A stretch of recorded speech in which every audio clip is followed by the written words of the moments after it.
کیونکہ حج کا موقع بھی ہے اور اس مہینے کی کئی یادیں ہیں. اس میں قربانی بھی ایک خاص اہم کام جو اللہ تعالیٰ نے اپنی امت کو عطا فرمایا.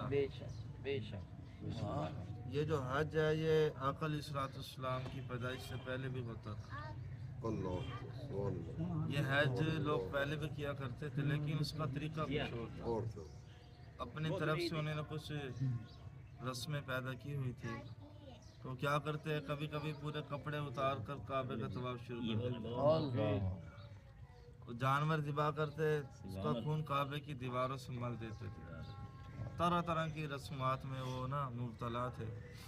لیکن جب آقا علیہ الصلوۃ والسلام کی ولادت باسعادت ہوئی سبحان اللہ السلام نے ارشاد فرمایا کہ یہ کعبہ جو ہے یہ ہماری عبادت کا مرکز ہے. تو ہم نے کپڑے اتار کر یہاں پہ عبادت نہیں کرنی بلکہ خود کو چھپا کر عبادت کرنی. اور کیونکہ حج کے کئی مقاصد ہوتے ہیں. اب یہاں دیکھیں نا ہم طرح طرح کے لباس پہن کے ہم بیٹھے ہیں. ہمارا آپ مختلف شہروں میں چلے جائیں ہر شہر کا لباس ایک علیحدہ ہوتا ہے. مختلف ملکوں میں چلے جائیں ان کا پہننے کا انداز علیحدہ ہوتا ہے. تو طرح طرح کے ہر شہر میں ہر ملک میں ماحول ہوتے ہیں کہ اس لحاظ سے انسان کپڑے پہنتا ہے بولتا ہے بولیے طرح طرح کی ہوتی ہیں. لیکن جو بندے حج کے لیے آتے ہیں نا لباس سب کا ایک ہوتا ہے. فرما دیا یہاں پہ بڑا چھوٹا کچھ نہیں ہے. یہاں کوئی مصر سے آیا کوئی ایران سے آیا جو جہاں سے بھی آیا ہے پاکستانی ہے لباس سب نے ایک ہی پہنا. ایک ہی صفحے میں کھڑے ہو گئے ہم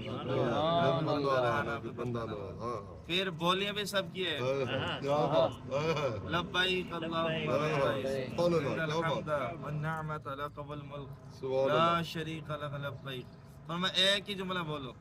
کسی بھی زبان میں بولنے والے ہو آپ کوئی بھی طرز استعمال کرنے والے ہو آپ جتنا بھی پڑھے لکھے ہو بولنا جملہ یہی ہے سب نے. یہ تربیت ہے. حج جو ہے نا یہ ماضی کو یاد کرواتا ہے ماضی کی طرف انسان کی توجہ دلواتا ہے. دوسرا اب یہ قربانی جو کی جاتی ہے حج کے موقع پہ یہ قربانی بھی دیکھیں نا اللہ تعالیٰ نے نا قرآن پاک میں فرمایا جو اونٹ ہے نا قربانی کا یہ رب کی نشانی ہے. صفا مروہ کو اللہ تعالیٰ نے اپنی نشانی قرار دی.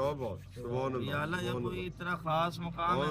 اور یہاں پہ دیکھیں حکم ہے کہ دوڑو. یہ اللہ پوری دنیا دوڑنے کے لیے موجود تھی. یہاں تو کیوں دوڑوا رہا ہے؟ یہاں تو کچھ بھی نہیں ہے صرف پہاڑی ہے اور ہم نے صرف جانا ہے اور آنا.